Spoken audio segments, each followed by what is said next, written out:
रायगढ़ कृषि विज्ञान केंद्र में सोमवार को आयोजित एक दिवसीय जैविक कृषि कार्यशाला में जिले भर के करीब 800 किसानों ने हिस्सा लिया।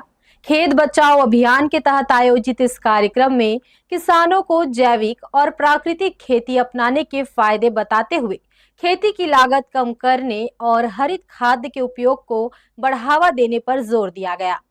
कृषि विज्ञान केंद्र रायगढ़ में सोमवार को एक दिवसीय जैविक कृषि कार्यशाला का आयोजन किया गया। खेत बचाओ अभियान के तहत आयोजित इस कार्यशाला में जिले भर से आए करीब 800 किसानों ने भाग लिया। कार्यक्रम में रायगढ़ लोकसभा क्षेत्र के सांसद मुख्य अतिथि के रूप में शामिल हुए।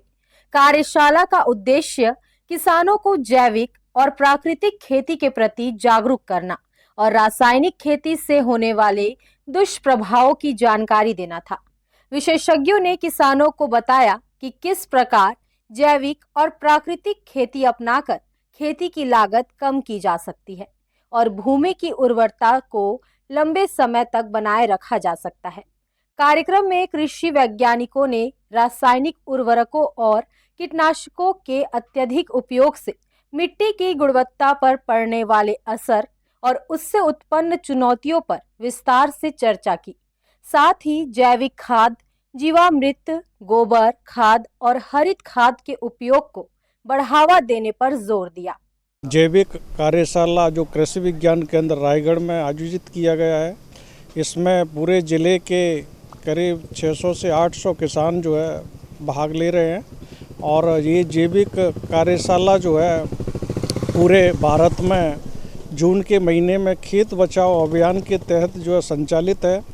इसमें जो अपने यहाँ अभी जो समस्या ऐसे रासायनिक खेती पर जो आ रही है, उसको देखते हुए खेत बचाओ अभियान के तहत अपन जैविक खेती और प्राकृतिक खेती को कैसे बढ़ावा दे सकते हैं। साथ में ही जो है अपन ज़्यादा से ज़्यादा अपने खेतों में जो है जैविक जो है जो पदार्थ है उनका उपयोग कैसे ज़्यादा से ज़्यादा करके और खेती की लागत को कम करें। वक्ताओं ने बताया कि वर्तमान समय में अंतर्राष्ट्रीय परिस्थितियों और खाद्य की उपलब्धता को लेकर बनी चुनौतियों के बीच जैविक और प्राकृतिक खेती एक बेहतर विकल्प बनकर उभर रही है। इससे किसानों की बाहरी संसाधनों पर निर्भरता कम होगी और खेती अधिक टिकाऊ के साथ लाभकारी बन सकेगी।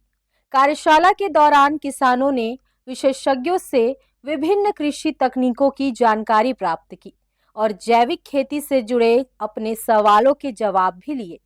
आयोजन के अंत में किसानों से प्राकृतिक संसाधनों के संरक्षण और रसायन मुक्त खेती को बढ़ावा देने का आह्वान किया गया। हर्ष न्यूज़ के लिए राहुल अधिकारी की रिपोर्ट।